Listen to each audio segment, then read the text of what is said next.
నమస్తే welcome to Chandu R K news bulletin లో ముందుగా హెడ్లైన్స్. రిషికొండ భవనాలను మ్యూజియం గా మార్చాలి. విశాఖ ఉత్తర నియోజకవర్గం ఎమ్మెల్యే విష్ణుకుమార్ రాజు. ముగిసిన శ్రీ అనంత పద్మనాభ స్వామి వారి జాతర ఉత్సవాలు. సహకరించిన అందరికీ ఆలయ సిబ్బంది ధన్యవాదాలు. అంబేద్కర్ విగ్రహం ధ్వంసం చేసిన దుండగులు. ఇలాంటి ఘటనలు దేశానికి అవమానమంటున్న ద్వారకా తిరుమల స్థానికులు. గత ప్రభుత్వం నిర్మించిన రిషికొండ భవనాలను ప్రజలకు అందుబాటులో ఉంచాలన్నదే అందరి కోరిక అని బీజేపీ నేత విశాఖ ఉత్తర నియోజకవర్గం ఎమ్మెల్యే విష్ణుకుమార్ రాజు అన్నారు. రిషికొండ భవనాలను మ్యూజియంగా మార్చాలని కోరుతూ బుద్ధిస్ట్ మాన్యుమెంట్ ప్రతినిధులు ఎమ్మెల్యే విష్ణుకుమార్ రాజుని కలిసి వినతి పత్రం అందజేశారు. ఈ సందర్భంగా విష్ణుకుమార్ రాజు మాట్లాడుతూ తన వ్యక్తిగత అభిప్రాయం కూడా మ్యూజియంగా మారిస్తే మంచిదని తెలియజేశారు. ఇదే విషయాన్ని ముఖ్యమంత్రి చంద్రబాబు నాయుడు దృష్టికి తీసుకువెళ్తానని తెలిపారు. అదేవిధంగా గత ప్రభుత్వ హయాంలో రిషికొండ భవనాల నిర్మాణానికి సంబంధించి కోట్ల రూపాయల అవినీతి జరిగిందని, దీనిపై దర్యాప్తు జరగాల్సిన అవసరం కూడా ఉందన్నారు. నమస్కారం. ఈరోజు Buddhist monuments protection welfare association వారు మా దగ్గరికి రావటము, వారు ఈ ఏదైతే మన ఋషికొండ ప్యాలెస్ ఉందో ఆ ఋషికొండ ప్యాలెస్ని పబ్లిక్ మ్యూజియంగా, అంటే విశాఖ మ్యూజియంగా, మన రాష్ట్ర మ్యూజియంగా, అట్లాగే తెలుగువారి మ్యూజియంగా అది ఉండేటట్టు చేయవలసిందిగా వారు వినతి పత్రం ఇవ్వటం జరిగింది. వాస్తవానికి అక్కడ మనకి తొట్లకొండ ఉంది, బావికొండ ఉంది, అట్లాగే మనకి ఇంకా మంచి అద్భుతంగా తీర్చిన బుద్ధిస్ట్ స్తూపాలు ఉన్నాయి అక్కడ. అట్లాగే పావురాళ్ళ కొండ అనేది కూడా ఉంది. బుద్ధిస్ట్ వచ్చి వాళ్ళు సందర్శించుకుని వెళ్ళిపోయే పరిస్థితి ఉంది. సో దాని మూలంగా ఇక్కడ కూడా ఆ బిల్డింగ్స్లో ఒక పార్ట్ 2లో ఈ బుద్ధిస్ట్కి సంబంధించినవి కూడా పెడితే బాగుంటుంది ఒక బిల్డింగ్లో అని చెప్పి వారు రిక్వెస్ట్ చేయడం గురించి రావటం జరిగింది. వాస్తవానికి విశాఖలో ఒక రాష్ట్ర మ్యూజియం ఉండవలసిన నెసెసిటీ ఉంది. తప్పనిసరిగా అది ఏదైతే ఋషికొండ ప్యాలెస్ చాలా ఎక్కువ డబ్బు వెచ్చించి అవినీతి చేశారు దాంట్లో. ఎందుకంటే అటువంటి బిల్డింగ్ కట్టేదానికి 450 కోట్ల రూపాయలు వెచ్చించవలసిన అవసరం లేదు. కేవలము 350 కోట్లతోనే అది డెఫినెట్గా అద్భుతంగా తీర్చిదిద్దచ్చు. దీంట్లో కనీసం నా వ్యక్తిగతమైన ఉద్దేశము 150 కోట్ల నుంచి 200 కోట్ల రూపాయలు అవినీతి జరిగింది అనేది మా యొక్క అభిప్రాయం. దానిపైన ప్రభుత్వము ఎంక్వైరీ వేయాలి. ఎంక్వైరీలో థర్డ్ పార్టీ ఎంక్వైరీ వేసి దీంట్లో నిజాలు దాన్ని తేల్చవలసిన అవసరం ఉంది. అది సెపరేట్ ఇష్యూ. రెండో ఇష్యూ అది దాంట్లో వాళ్ళు ప్రజలకి కూడా తెలియాలి కాబట్టి ఒక 30 మందో 50 మందో కూర్చుని ఒక టేబుల్, అది చైర్లు ఖరీదు కాకుండానే సుమారు 51 లక్ష రూపాయలు వాళ్ళు ఛార్జ్ చేయటం జరిగిందంటే వాళ్ళకి చేతికి ఎంత దొరికితే అంత శాంక్షన్ ఇచ్చేయటము కాంట్రాక్టర్ వారికి ఇచ్చి మళ్ళీ దోపిడీ చేయటం అనేది అలవాటు పరంగా మారిపోయింది. నేను కూడా ఎంక్వైరీ చేశాను కొంత. అక్కడ ఎంక్వైరీ చేస్తే కాంట్రాక్టర్ చేతిలో, మా చేతుల్లో ఏం లేదండి. అట్లాగే అధికారులు మా చేతుల్లో కూడా ఏం లేదండి. ఎవరో మేడం గారు వచ్చేవారు, ఆ మేడం చేతుల్లోనే ఉండేది. ఆవిడ ఎక్కడ కొనమంటే అక్కడే కొనాలి. ఆ మేడం ఎవరో జగన్మోహన్ రెడ్డి గారికి బంధువు అని చెప్తున్నారు. వాస్తవాలు మనకు తెలియదు. పేర్లు కూడా మనం చెప్పడం అనేది ఎంత కరెక్ట్గా, అది గూగుల్లో కొడితే వస్తుంది, మామూలుగా ఓపెన్ డొమైన్లో కూడా ఉంది. ఏది ఏమైనా విశాఖలో ఉన్న ఋషికొండ ప్యాలెస్ని తప్పనిసరిగా అది మ్యూజియంగా ఉంటేనే బాగుంటుంది అనేది మెజారిటీ ఆఫ్ ద పీపుల్ ఎవరైతే విశాఖ వాసులు ఉన్నారో, ఇది ఒకటే కాకుండా నేను మొన్న అసెంబ్లీ సమావేశాల్లో కూడా చాలామంది ఎమ్మెల్యేస్ని వారు వ్యక్తిగతమైన అభిప్రాయం తెలుసుకుంటే వారు కూడా ఇది మ్యూజియం కింద ఉంటేనే బాగుంటుంది. ఎందుకంటే పబ్లిక్కి అందుబాటులో ఉండేటట్టు ఉండాలి. పబ్లిక్ కూడా విశాఖలో ఉన్న ప్రకృతి అందాల్ని చూడటానికి అటువంటి ప్లేసు ఎన్ని కోట్ల రూపాయలు ఖర్చు పెట్టినా అటువంటి స్థలము దొరకదు, అటువంటి ప్లేసు దొరకదు. కాబట్టి ఇది ఎవరో ఆఫీసులకు ఇచ్చేసో లేకపోతే పబ్లిక్కి అందుబాటులో లేకుండా చేయటం అనేది విశాఖపట్నానికి, విశాఖ ప్రజలకి, అట్లాగే టూరిజం కింద వచ్చిన వాళ్ళకి అన్యాయం చేసిన దాంతో సమానం.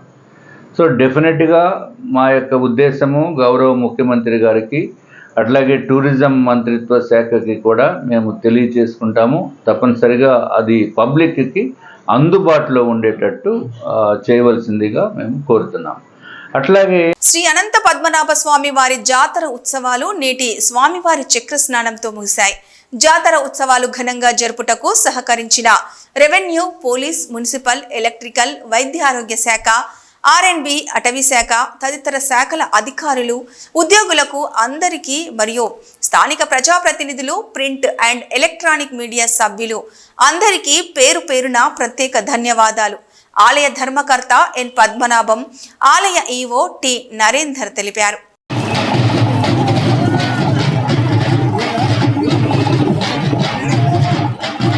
పెళ్లి కొడుకు మెడలో నుంచి నోట్ల దండను కొట్టేశాడు ఓ దొంగ. అయితే పెళ్లి కొడుకు సినిమా రేంజ్ను తలపించేలా చేసి మరీ దొంగను పట్టుకున్నాడు. మీరట్లో ఓ పెళ్లి కొడుకు మెడలో నోట్ల దండతో గుర్రంపై ఊరేగుతుంటే ఒక దొంగ టాటా ఏసీలో వచ్చి నోట్ల దండను దొంగిలించాడు. దీంతో గుర్రం దిగిన పెళ్లి కొడుకు బైక్పై సినిమా రేంజ్లో చేసి దొంగను పట్టుకొని చితక్కొట్టాడు.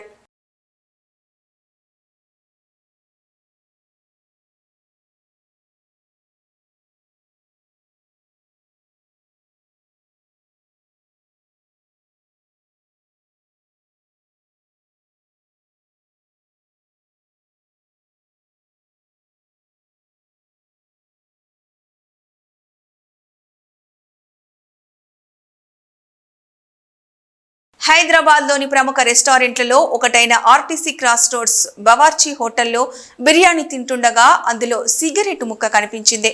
దీనిపై కస్టమర్లు ఆగ్రహం వ్యక్తం చేశారు. మేనేజ్మెంట్తో వాగ్వాదానికి దిగారు కస్టమర్స్.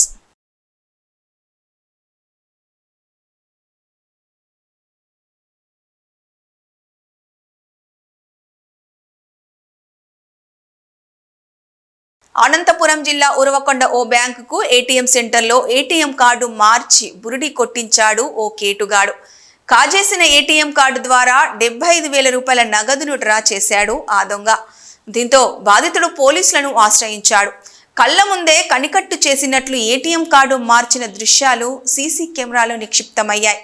సీసీ ఫుటేజ్ ఆధారంగా దొంగను పట్టుకోవడానికి చర్యలు చేపట్టారు పోలీసులు. ఫోన్ చేసినావా ఇప్పుడు కస్టమర్ కేర్కి వెళ్ళేదా? నేను చెప్తా కదా, నువ్వు ఫోన్ నంబర్ చేయండి, ఆ రిజిస్టర్డ్ నంబర్ మొబైల్ నంబర్ నుంచి ఫోన్ చేయండి.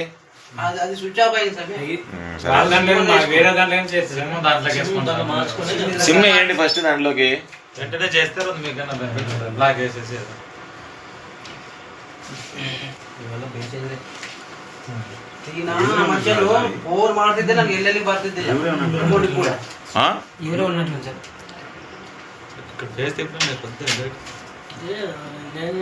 చూడట్లేదు సార్.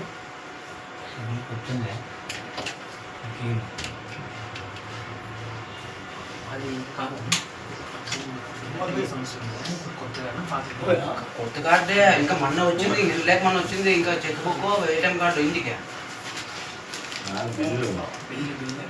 హౌసింగ్ బిల్ కాదా, ఇంటి మీద రీఛార్జ్ చేసి 5 స్టార్ లో లోన్ ఎట్లా పెడతారు అట్లా పెట్టినాము. అది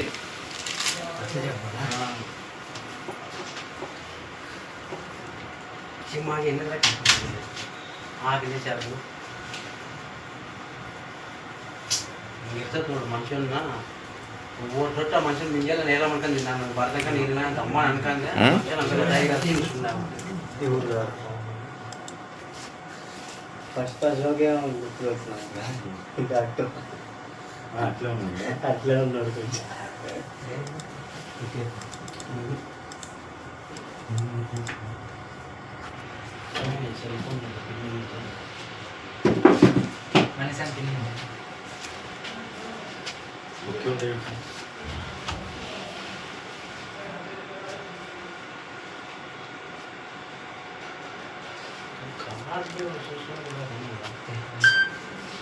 కార్డు అది వచ్చింది. కార్డు ఇప్పించుకోండి. అదే అదే అది మేము వచ్చి అమౌంట్ చెక్ చేస్తున్నాం ఆల్రెడీ 20,000 కార్డు వస్తుంది. కార్డు అది మీతో లేదు. కార్డు ఇదేనా ఉంది, అది కార్డు తీసుకోవాలి. ఇదేనా కార్డు అంటే ఇదే అంటున్నారు. కొత్తగా పాతగా అవుతుంది అనుకుంటుంది. కాదు, హీరేలాల్ ఫ్యూయల్ స్టేషన్ ఎక్కడుంది? దీర్యాలు కదా, ఇది సార్ బొమ్మల మండలం దీర్యాలతో అక్కడ డీజిల్తో తీసారా? Hiralal fuel station, Vijaya filling station, Anjaneya pure fuel station. బొమ్మల మండలంతో అన్ని ఫిల్లింగ్ పేర్లు ఏం లేదు. గూగుల్ మ్యాప్స్ ను నమ్మి నదిలో పడి ముగ్గురు దుర్మరణం పాలైన ఘటన ఉత్తరప్రదేశ్లో చోటు చేసుకుంది. గూగుల్ మ్యాప్స్ ను గుడ్డిగా నమ్మడం ప్రాణాలకు ముప్పు అని మరోసారి నిరూపణ అయ్యింది. యూపీలోని బరేలీలో ఓ ఫ్యామిలీ గూగుల్ మ్యాప్స్ ఆధారంగా కారులో ప్రయాణిస్తున్నారు. తీవ్ర పొగమంచు కారణంగా జీపీఎస్ ని ప్రామాణికంగా ఉపయోగిస్తూ ప్రయాణాన్ని కొనసాగించారు. జీపీఎస్ నిర్మాణంలో ఉన్న వంతెన చూపించడంతో దానిని అనుసరిస్తూ వెళ్తుండగా కారు నదిలో పడిపోయింది. ఈ ప్రమాదంలో కారు పూర్తిగా ధ్వంసం కాగా కారులో ప్రయాణిస్తున్న ముగ్గురు అక్కడికక్కడే దుర్మరణం చెందారు. దీనిపై సమాచారం అందుకున్న పోలీసులు ఘటనపై కేసు నమోదు చేసుకుని విచారించారు. గూగుల్ మ్యాప్ కారణంగానే ప్రాణాలు కోల్పోయినట్లు ఓ పోలీస్ అధికారి తెలిపాడు. పల్లె పండుగ వారోత్సవాల్లో భాగంగా చేపట్టిన సీసీ రోడ్లు, డ్రైనేజీల నిర్మాణంలో నాణ్యతలో రాజీ పడొద్దని, గడువులోగా నిర్మాణాలు పూర్తి చేయాలని మంత్రి ఎస్ సవిత ఆదేశించారు. సోమందేపల్లి గ్రామంలోని సాయినగర్లో మంత్రి మాట్లాడుతూ కేవలం 5 నెలల కాలంలోనే సోమందేపల్లి వాసులకు ఇచ్చిన హామీలను నెరవేర్చామని తెలిపారు. జగన్మోహన్ రెడ్డి 5 ఏళ్ల పాలనలో జరగని అభివృద్ధి 5 నెలల్లో చేసి చూపించామన్నారు. ఈరోజు సోమందేపల్లి టౌన్ హెడ్ క్వార్టర్స్కి మాది మంచి చెప్పడానికి ఎగ్జాంపుల్ కూడా తెలియజేస్తున్నాం. మరి గత ఎప్పుడూ లేని విధంగా 1,20,00,000తో సీసీ రోడ్లు, డ్రైనేజీలు కూడా వేస్తున్నాం. అంతేకాకుండా మేము వచ్చిన 5 నెలల్లోనే త్రాగునీటి సమస్య ఎక్కువగా ఉంది. ఎన్నికల సమయంలో ప్రజలు, మహిళలు చాలా మంది వచ్చి మాకు త్రాగునీరు సమస్య ఉంది, గత 5 సంవత్సరాలుగా ఎలాంటి అభివృద్ధి చేయలేదు, మాకు త్రాగునీరు కూడా సమస్య ఉంది, డ్రైనేజీ సమస్య ఉంది, రోడ్డు సమస్య ఉంది కూడా నాకు విన్నపించారు. ఏదైతే మేము మాట చెప్పామో, మా ముఖ్యమంత్రి గారు ఏదైతే మాట చెప్పారో, నేనైతే ఏ మాట చెప్పానో ఆ మాట నిలబెట్టుకున్నాం. 120,00,000తో సీసీ రోడ్లు, డ్రైనేజీ వేస్తున్నాం. అదేవిధంగా డ్రింకింగ్ వాటర్ సమస్య ఉందని చెప్పి 4 బోర్లు వేసి వాళ్ళకి ఆల్రెడీ పైప్ లైన్ ఇచ్చి డ్రింకింగ్ వాటర్ కూడా అందజేశాం. అదేవిధంగా మరి గంగాదేవి వంకకాడ కూడా కొన్ని ఏండ్లుగా ఈ కోరిక, వాళ్ళకు కొన్ని ఏండ్లుగా వాళ్ళు బాధపడుతున్నారు. మరి మేమైతే ఎన్నికల్లో మాట ఇచ్చాము, అక్కడ కలవర్ట్ కడతామన్నాం. కలవర్ట్ కూడా రైతులందరికీ ఉపయోగకరంగా ఉండాలని అక్కడ కలవర్ట్ కూడా ఏర్పాటు చేశాం. మరి చెరువు కింద కొన్ని సంవత్సరాలుగా సాగు చేయకుండా నిలిచిపోయిన రైతులు, వాళ్ళకు కూడా సుమారుగా 400 ఎకరాలకి ఇప్పుడు నీళ్ళు ఇచ్చాం. పైపులు వేసి మేము పైపులు వేపించి 400 ఎకరాలకి ఆల్రెడీ పంటలు కూడా సాగు చేసుకుంటున్నారు, క్లీన్ చేసుకుంటున్నారు. ఇది మేము చేసిన ప్రభుత్వం. అదేవిధంగా ఏదైతే ఎన్నికల సమయంలో మేనిఫెస్టోలో చెప్పిన విధంగా తొలి సంతకం మీద డిఎస్సీ అన్నాం, తొలి సంతకం చేసాం, ఉచిత ఇసుక ఇచ్చాం, అదేవిధంగా దీపం పథకం ఇచ్చాం, పెన్షన్ ఇచ్చాం, అదే కాకుండా ఉచిత ఇసుక ఇచ్చాం. ఈరోజు సామాన్యమైన పౌర కార్మికులకు, సామాన్యమైన మనుషులు కట్టుకోవచ్చు. ఎవరైనా చనిపోతే ఒక సమాధి కట్టుకోవడానికి కూడా గతంలో ఒక ట్రాక్టర్ ఇసుక కావాలంటే 6 నుంచి 7 వేలు వచ్చేది. ఈరోజు ఉచిత ఇసుక ఇచ్చాం. అదేవిధంగా అభివృద్ధి ధ్యేయంగా మేము పనిచేస్తున్నాం.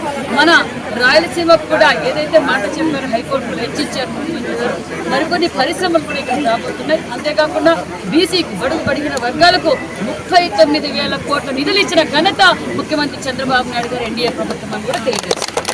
నాగర్ కర్నూలు జిల్లా అచ్చంపేట మండలం శ్రీశైలం ఘాటు రోడ్డు కుంచోని మూల వద్ద అనుమానాస్పదంగా కారు కాలి బూడిదయ్యింది. పోలీసులు, అటవీ శాఖ అధికారులు సంఘటన స్థలానికి చేరుకొని విచారణ చేపట్టారు.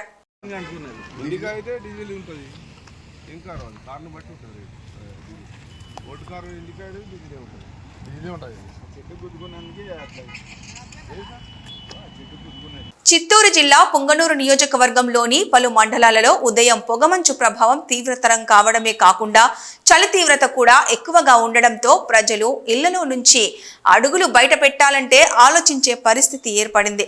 మంచు దెబ్బకు ఒకవైపు వాహనదారులు, మరోవైపు ప్రజలు తీవ్ర ఇబ్బందులు ఎదుర్కొంటున్నారు. చిన్నపిల్లలు, వృద్ధులు మారుతున్న వాతావరణం పట్ల అప్రమత్తంగా ఉండాలని వైద్యులు తెలిపారు. నియోజకవర్గంలోని పలు మండలాలను ఉదయం 6 గంటల నుంచి పొగమంచు కమ్ముకుంది.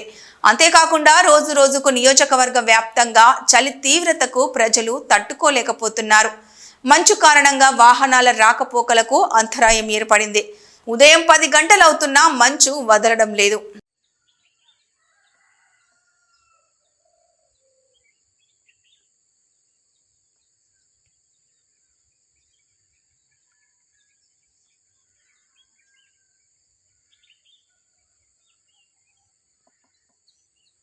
నంద్యాల జిల్లా శ్రీశైలం శ్రీ భ్రమరాంబ సమేత మల్లికార్జున స్వామి అమ్మవారిని తెలుగు సినీ ప్రముఖ దర్శకుడు బోయపాటి శ్రీని దర్శించుకున్నారు. కార్తీక మాసం కావడంతో శ్రీ స్వామి అమ్మవారిని దర్శించుకొని ప్రత్యేక పూజలు నిర్వహించుకున్నారు. దర్శనార్థం ఆలయం వద్దకు వచ్చిన సినీ దర్శకుడు బోయపాటి శ్రీనుకు ఆలయ అర్చకులు దేవస్థానం పిఆర్ఓ శ్రీనివాసరావు దర్శనం ఏర్పాట్లు చేశారు.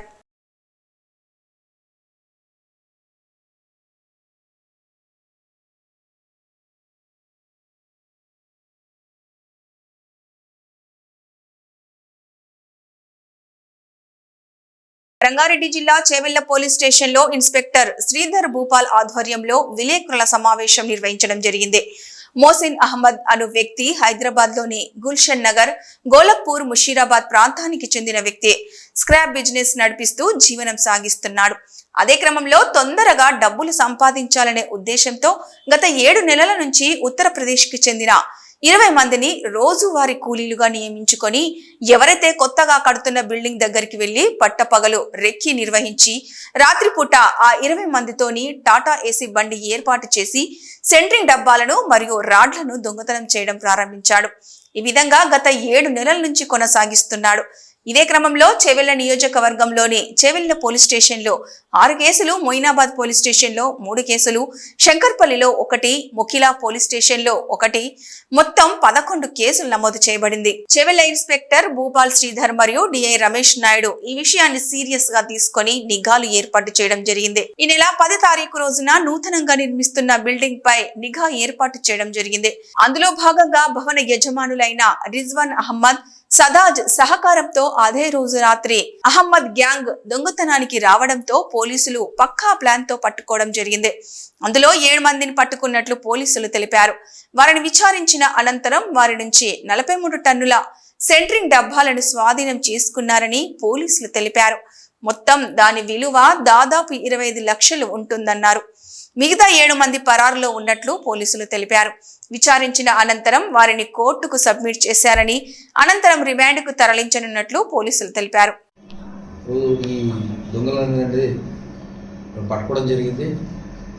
న్యాయస్థానం ముందు ఆధారపరిచి న్యాయస్థానం ఆదేశాల మేరకు పోలీస్ కస్టడీలో తీసుకొని మళ్ళీ విచారించగా దీనికి వెనుక ఎవరో ఉన్నారు ఈ సంగతి అనేది పూర్తిగా వివరాలు జరిగింది. దాదాపు 11 కేసులో సుమారు ఒక 4,000 పైచేలు ఈ సెంట్రింగ్ బాక్సెస్, దాని వర్త్ అందాదా 25 లక్షల ఉంటుంది. సార్ ఎంత సార్? 25 lakhs. 25 lakhs. 4,000 43 టన్స్ 43,000 కిలోలు. దాని అనేది పోలీస్ కస్టడీలో విచారించి ముషీరాబాద్ ప్రాంతంలో ఓపెన్ ప్లేస్లో ఉండే అక్కడ దాచారు. అక్కడ నుంచి మోసీన్ ఆగడం ప్లస్ ఇంకా నుంచి రికవర్ చేయడం జరిగింది. ఈ నేరస్తులు అనేది న్యాయస్థానం ముందు ఆధారపరచడం జరిగింది. ఈ కేసులో ఇంకా 7 మంది నేరస్తులు పరారీలో ఉన్నారు. వాళ్ళంతా 7 మంది నేరస్తులు పరారీలో ఉన్నారు. అందులో వ్యక్తులు అల్తాఫ్ మరియు ఇమ్రాన్. యాక్చువల్గా ఏంటంటే ఈ వివిధ తేదీల్లో చేవెళ్ళ, మొయినాబాద్, శంకరపల్లి, మోకిల, కొల్లూరు పరిధిలో నిర్మాణ దశలో ఉన్నటువంటి భవనాలు ఏవైతే ఉంటాయో వాటికి స్లాబ్స్ వేసే క్రమంలో ఉపయోగించినటువంటి సెంట్రింగ్ బాక్సెస్, జాక్ రాడ్స్ ఉంటాయి అన్నమాట. వీటిని దొంగిలించడం అనేది జరుగుతూ ఉన్నది. వాటి మీద మేము కేసులు అనేది రిజిస్టర్ చేయడం జరుగుతూ ఉన్నది. అయితే దీనికి మోసిన్ అహ్మద్ అనే వ్యక్తి ఒక అంతర్రాష్ట్ర ముఠాని ఏర్పాటు చేసుకొని తన ముఠాకి వెహికల్ని కూడా సమకూర్చి మార్నింగ్ సమయాల్లో అంటే ఉదయం పూట వాళ్ళు రెక్కి నిర్వహించుకొని ఏ ఏరియాలో భవన నిర్మాణాలు జరుగుతున్నాయి వాళ్ళు ఐడెంటిఫై చేసుకున్నాక రాత్రి సమయంలో ఆ వెహికల్ ఏవైతే మోసిన్ అహ్మద్ సమకూర్చిన వెహికల్ అయితే టాటా ఏసీ లాంటి వెహికల్స్ని యూజ్ చేసుకుని వీళ్ళు నైట్ టైం వచ్చి అక్కడ దొంగిలించి వాటిని తిరిగి అదే నైట్ టైంలో దొంగిలించుకుని వెళ్ళి మోసిన్ అహ్మద్కి హ్యాండ్ ఓవర్ చేసేవాళ్ళు. ఈ హ్యాండ్ ఓవర్ చేసే క్రమంలో ఆయనకి వాళ్ళకి తన ముఠాకి తగినంత అమౌంట్ని ఇచ్చేవాడు. ఇది కంటిన్యూస్గా జరుగుతూ ఉంది. గత 6-7 నెలల నుంచి కంటిన్యూ జరుగుతుంది. రోజు కేసులు రిజిస్టర్ చేయడం జరుగుతుంది. అయితే రీసెంట్గా 9వ తేదీన కూడా అంటే 9 కంటే ముందర 8వ తేదీన ఒకసారి ఒక కేసు రిజిస్టర్ అయింది. తర్వాత 9వ తేదీన ఏం చేసామంటే మేము రెక్కి పెట్టాం దాంట్లో భాగంగా అక్కడ ముడిమేల గేట్ ఉంది. ఆ ముడిమేల గేట్ దగ్గర ఒక భవన నిర్మాణం జరుగుతుంది. అక్కడికి మేము వెళ్ళి వాళ్ళని అక్కడ లోకల్ వాళ్ళని సంప్రదించి మీరు ఇలా రెక్కి ఈరోజు ఉంచుదామని ప్లాన్ చేసాం. మా ప్లాన్లో భాగంగా వాళ్ళు మాకు సహకరించారు. మేము రాత్రిపూట మా సిఐ గారు మమ్మల్ని అందరినీ కూడా ఎలక్ట్ చేసి అక్కడ మేము కూడా రెక్కి నిర్వహించడం జరిగింది. అదే రోజున వాళ్ళు అనుకోకుండా అదే రోజున యాజ్ యూజువల్గా రెగ్యులర్గా ఎలా అయితే వస్తారో ఒంటరి మహిళలే టార్గెట్ చేస్తూ వారి మెడలో ఉన్న బంగారాన్ని దోచుకెళ్తున్న ముఠాను పోలీసులు పట్టుకున్నారు. కామారెడ్డి జిల్లా బిక్కనూరు మండలం కంచర్ల గ్రామ శివారులో ఈ నెల 20న పొలంలో పనిచేస్తున్న ఒంటరి మహిళను హత్య కేసును ఛేదించారు. ఈ హత్య కేసులో మల్లయ్య, నవీన్, ప్రసాద్, సాలమ్మలను పట్టుకున్నామని డీఎస్పీ నాగేశ్వరరావు తెలిపారు. కాగా మల్లయ్య ఇటీవలే ఆత్మహత్య చేసుకున్నారని వెల్లడించారు. వీరి వద్ద నుంచి 3 తులాల బంగారం, ద్విచక్ర వాహనాన్ని స్వాధీనం చేసుకున్నామని అన్నారు. సిరిసిల్ల, కామారెడ్డి, సిద్దిపేట, ఉస్నాబాద్ ఇలాంటి అన్ని ప్లేస్లలో కూడా ఉన్నాయి. రీసెంట్ గా ఆర్మూర్ నుంచి లేటెస్ట్ గా మర్డర్ కేసు ఉన్నాయి రిలీజ్ అయినా.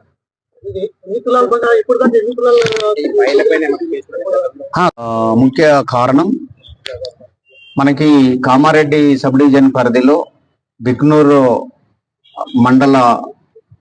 మండలంలో ఉన్నటువంటి కంచర్ల గ్రామ శివార్లో 20/11/2024 రోజు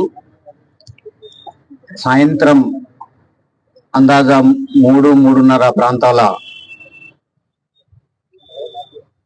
బలేముల సుగుణ మరియు ఆమె యొక్క భర్త ఇద్దరు ఆ గ్రామ శివారులో రోడ్డు పక్కమట ఉన్నటువంటి వాళ్ళ సొంత వ్యవసాయ భూమిలో పాలకూర సాగు చేస్తున్నారు. అటువంటి పాలకూరని తెంచి కట్టలు కట్టేదానికి భార్యాభర్తలు ఇద్దరు చేనుకాడికి పోవటం జరుగుతుంది.